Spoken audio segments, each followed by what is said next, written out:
California and started to build a sawmill in Coloma, California, with the dream of creating an agricultural-based community.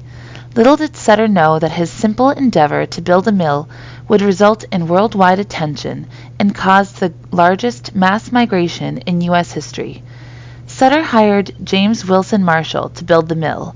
On January 24, 1848, Marshall was working at the South Fork of the American River at Sutter's mill, when he suddenly saw what appeared to be gold in the water. Upon further investigation, Marshall discovered a gold nugget and shared the news with Sutter. This discovery changed the course of history. Marshall and Sutter tried their best to keep the discovery of gold quiet until the construction of Sutter's mill was complete. They were concerned that their workmen would desert their jobs and turn to prospecting for gold. However, the news soon leaked out and spread like wildfire. By May of 1848, word had reached San Francisco, when a Mormon merchant, Sam Brennan, waved a quinine bottle filled with glittering dust at San Franciscans. "Gold!" he shouted. "Gold! Gold from the American River!"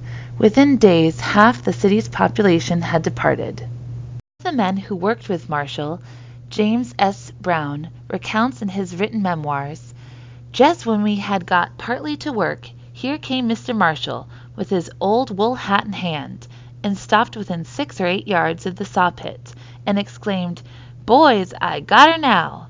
I, being the nearest to him, and having more curiosity than the rest of the men, jumped from the pit and stepped to him, and on looking in his hat discovered that 10 or 12 pieces of small scales of what proved to be gold.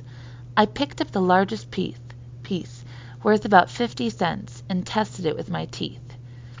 As it did not give, I held it aloft and exclaimed, 'Gold, boys, gold!'" As the first waves of people arrived in Coloma, Marshall and Sutter tried, in vain, to charge a commission for any gold found by other miners. By the end of 1848, Sutter was forced to sell 1/3 of his timber and mill rights to raise money for his depleted coffers. He haggled with the eager prospectors so forcefully that they became enraged to the point of finally attacking the mill workers, and drove Marshall and Sutter from the site of discovery. In his memoirs, Marshall wrote, "I was soon forced to again leave Coloma for want of food. My property was swept from me, and no one would give me employment. They did not wish the man that made the discovery under their control. Thus I wandered for more than 4 years." Ironically, he has been remembered in death as one of California's more influential, though accidental, history makers. In 1876, Marshall died in debt, and his friend, Margaret A. Kelly, wrote in a letter, "Probably no man ever went to his grave so misunderstood, so misjudged, so misrepresented, so altogether slandered as James W. Marshall."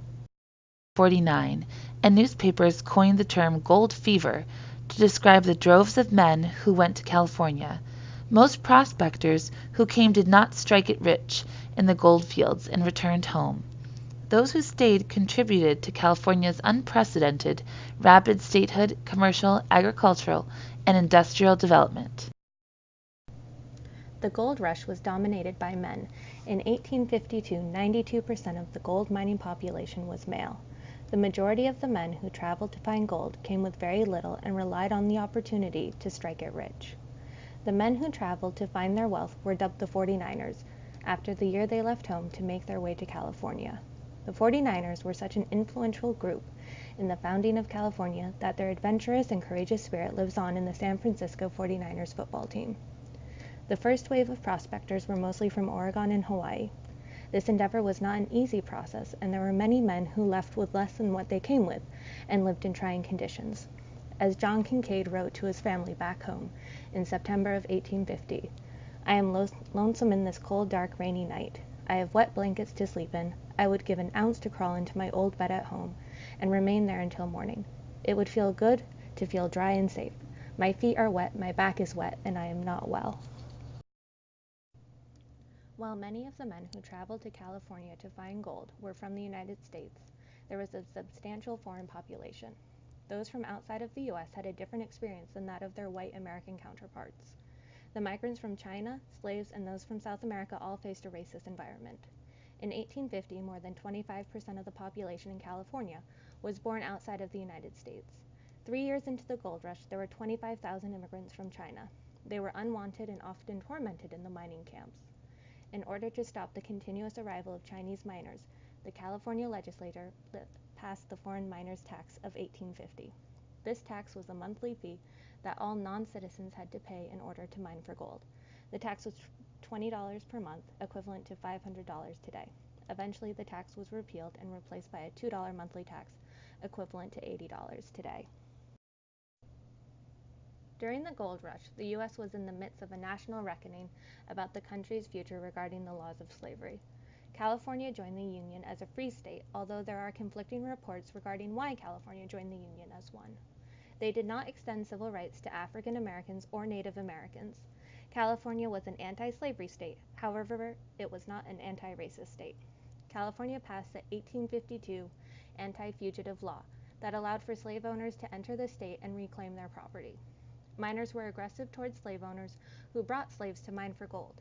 This aggression may not have been one born out of intolerance towards slavery, but instead miners saw that using slaves was an unfair advantage when it came to mining.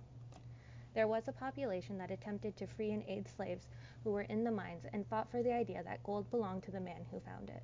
Some slaves were able to earn enough to buy their freedom.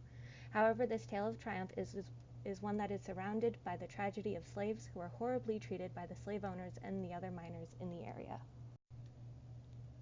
The preservation of countless newspapers, drawings, diaries, and letters have allowed for a deeper understanding of the gold rush era. One diary that has survived through the ages is that of Argentinian Ramon Gil Navarro.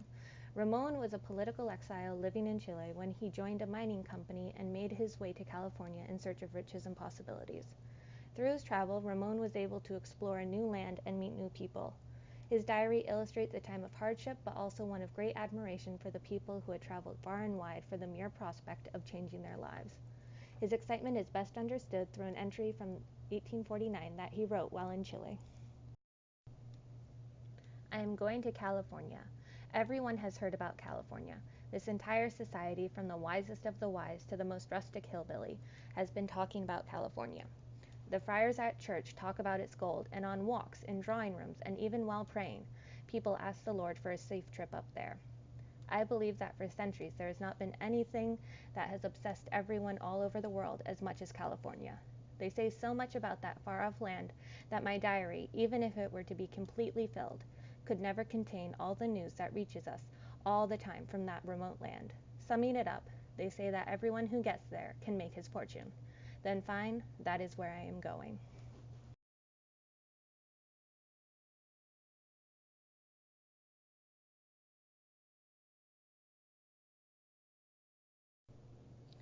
Not everyone who traveled to California was looking to literally strike gold. There were opportunities for businessmen to capitalize on the growing needs of the miners. Businesses were able to charge an equivalent of what would be $25 today for one egg and $2,500 for a pair of boots. Manufacturing, trade, entertainment, and newly formed banks such as Wells Fargo all prospered. Levi Strauss, an immigrant from Germany, was one of the merchants who made the journey to San Francisco from New York to begin his business under the name Levi Strauss & Co. There he sold clothing, blankets, and handkerchiefs to small general stores throughout the American West. While working in the boom towns populated by the gold rush, he patented blue jeans with the help of his business partner, Jacob Davis. It was Davis who thought to use copper rivets at the points of strain on the jeans to ensure that they would endure a hard day's work in the mine. Levi's renowned blue jeans are still used throughout the world and are a symbol of the American identity. From the gold rush emerged the renowned Stanford University. Leland Stanford, a wealthy man, first moved to California with his family to sell mining equipment. While in California, Stanford became politically active and soon became governor of California from 1862 to 1863. The death of Stanford's young son prompted him to found Stanford University.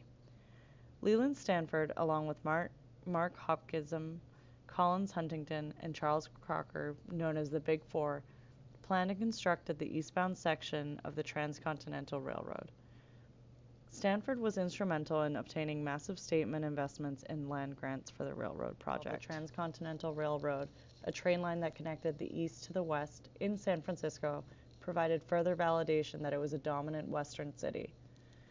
The California Gold Rush caused economic expansion that forever changed the state and the country. In total, about 250,000 people came to California during the Gold Rush. By the mid-1850s, 1 in every 90 people in the U.S. lived in California. Before the rush, there were only 8,000 to 12,000 people living there. By the end of the Gold Rush, the population was over 300,000. California flourished. One of the often not discussed tragedies of the Gold Rush is the story of the Native Americans and the horrendous loss of life they suffered as a result of finding gold. While the population of California increased, the Native American population substantially decreased. It is estimated that there were over 150,000 Native Americans living in the region in 1845. 5 years later, in 1850, the population is estimated to have been at 30,000, with other reports citing even fewer survivors.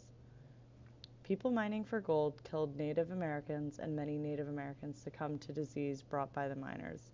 This is a horrendous act that still resonates to modern day. Through the gold rush, we were able to witness an unprecedented expansion of both population and land. This moment in time truly embodies the concept of manifest destiny, the desire for the U.S. to stretch from East Coast to the West Coast. California was the place that drew dreamers and prospectors. Many failed, but those who flourished are still remembered today. The miners embodied what could be considered an early American dream. The enthusiasm to strike out on one's own and to risk life is a trait often associated to the brave men and women of early America.